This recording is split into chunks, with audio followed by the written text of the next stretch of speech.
Hoy vamos a meternos de lleno en la historia humana que hay detrás de los titulares, basándonos en los primeros y, la verdad, escalofriantes testimonios de los 20 rehenes israelíes que fueron liberados de Gaza.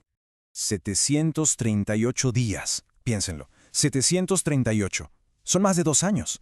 Después de todo ese tiempo, los rehenes que sobrevivieron volvieron a casa.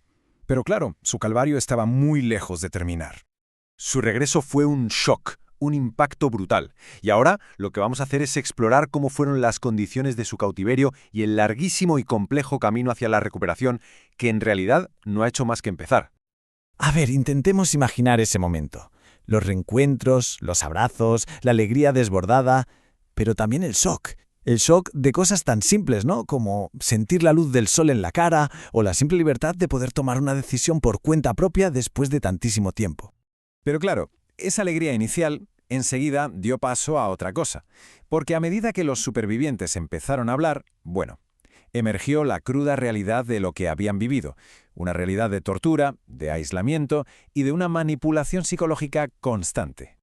Y es que el cuerpo se convirtió en un auténtico campo de batalla. Fue la herramienta que usaron sus captores para controlarles y torturarles. Los testimonios son demoledores.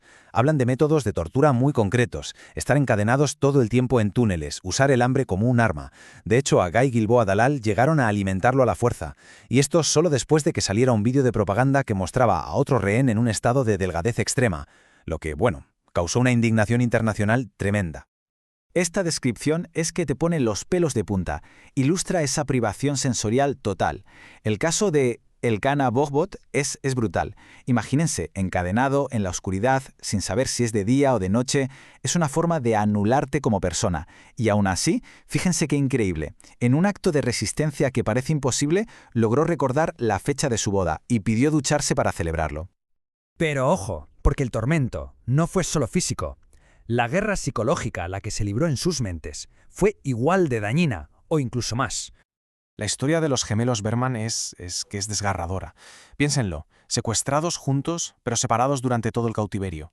Estaban en la misma zona y no lo sabían. La tortura de no saber si tu propio hermano gemelo, tu gemelo, sigue vivo, es que es algo inimaginable.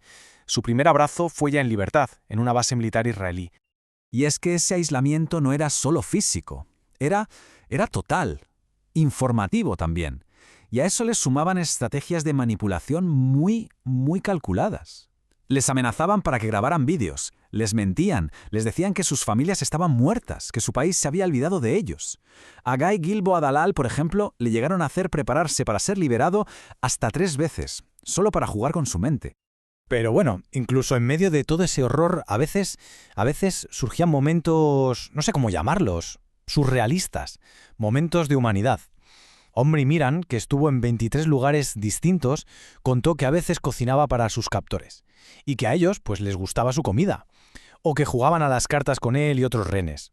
Pequeños respiros casi absurdos en un océano de angustia. Entonces, claro, la pregunta es, ¿cómo se empieza a sanar después de algo así? El reto de la curación psicológica es gigantesco y necesita, por supuesto, un enfoque muy especializado y guiado por expertos. Hay una psicóloga, Einat Kaufman, que ha tratado a muchos de ellos y define la herida psicológica central como la pérdida de autonomía. Y esto es clave. Durante 738 días no decidieron nada, ni cuándo comer, ni cuándo hablar, ni cuándo ir al baño. Y aquí está el problema. No existen protocolos clínicos para civiles que han estado cautivos tantísimo tiempo. Por eso, toda la terapia gira en torno a una idea: devolverles la sensación de control. Se trabaja a su ritmo. Si quieren hablar, se les escucha. Si prefieren reír, pues se ríe con ellos. Cada acción, por pequeña que sea, incluso un análisis de sangre, requiere su consentimiento.